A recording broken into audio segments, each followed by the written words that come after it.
ബി.ജെ.പിയിലേക്ക് ഒഴുകുകയാണ് സഹാക്കൾ ഓരോരുത്തരായി.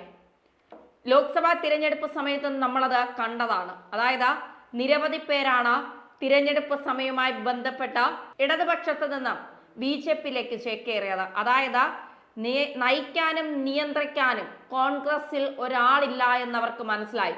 തൊട്ടാൽ തന്നെ ഗ്രൂപ്പ് ഉണ്ടാക്കുന്ന കോൺഗ്രസ്സുകാരെ കൊണ്ട് ഇനി കേരളത്തിൽ ഒരു നല്ല ഭാവി ഉണ്ടാക്കിയെടുക്കാൻ കഴിയില്ല എന്ന ഇവിടുത്തെ ജനങ്ങൾക്കും സഹാക്കന്മാർക്കും മനസ്സിലായിരിക്കുന്നു. എന്തെങ്കിലും ചെയ്യാൻ പോകുന്നത് ഇനി ബി.ജെ.പി മാത്രമാണ്. അതുകൊണ്ട് തന്നെയാണ് ഇത്തവണ അവരുടെ വോട്ട് വിഹിതം 20.8% ഉയർന്നിരിക്കുകയാണ് ബി.ജെ.പിയുടെ വോട്ട് വിഹിതം എന്ന് പറയുന്നത്.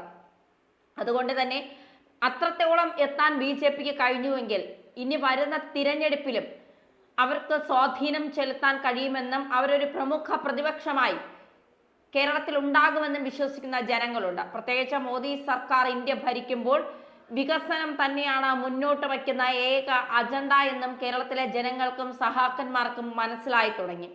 ഇടതുപക്ഷത്തെ കൊണ്ടും കോൺഗ്രസിനെ കൊണ്ടും ഒരു പ്രയോജനവും ഇല്ല എന്ന് മനസ്സിലാക്കി തന്നെയാണ് തൃശ്ശൂരിൽ കോൺഗ്രസിന് ആധിപത്യമുള്ള മണ്ണിൽ 70,000-ന് മുകളിൽ വോട്ടോടെ സുരേഷ് ഗോപി ജയിച്ചു കയറിയത്. അവിടെ കമ്മ്യൂണിസ്റ്റുകാരൻ്റെ വോട്ടുണ്ട്, കോൺഗ്രസ്സുകാരൻ്റെ വോട്ടുണ്ട്. അങ്ങനെ നിരവധി പേരുടെ വോട്ട് കിട്ടിക്കൊണ്ട് തന്നെയാണ് സുരേഷ് ഗോപി തൃശ്ശൂരിൻ്റെ ജയം കൈവരിച്ചത്. ക്രിസ്ത്യൻ വോട്ടുകളൊക്കെ പലപ്പോഴും കോൺഗ്രസ്സുകാർക്കൊപ്പമാണ് എന്ന് പറയുമ്പോഴും ഇത്തവണ ക്രിസ്ത്യൻ വോട്ടുകളൊക്കെ ഒഴുകിയത് സുരേഷ് ഗോപിയുടെ പെട്ടിയിലേക്കാണ്. എന്തായാലും ഇത്തരത്തിൽ കാര്യങ്ങൾ നോക്കുമ്പോൾ ഇനി ബി.ജെ.പിയിൽ മാത്രമാണ് ജനങ്ങൾക്കൊരു പ്രതീക്ഷയുള്ളത്. ഇനി നയിക്കാനും നിയന്ത്രിക്കാനും വികസനം കൊണ്ടുവരാനും ഒക്കെ ബി.ജെ.പിക്ക് മാത്രമേ കഴിയൂ എന്ന് കേരളത്തിലെ ജനങ്ങൾ വിശ്വസിച്ചു തുടങ്ങിയിരിക്കുന്നു. അതുകൊണ്ട് തന്നെയാണ് ഇനി വരുന്ന തിരഞ്ഞെടുപ്പുകളിലും ബി.ജെ.പിക്ക് കൃത്യമായി അവർ കരുക്കൾ നീക്കിക്കൊണ്ട് മുന്നോട്ട് പോകുന്നത്. എന്തായാലും ബി.ജെ.പിക്ക് ഒപ്പം നിൽക്കാൻ തന്നെയാണ് കേരളത്തിലെ പല സഹാക്കന്മാരും തീരുമാനിച്ചിരിക്കുന്നത്.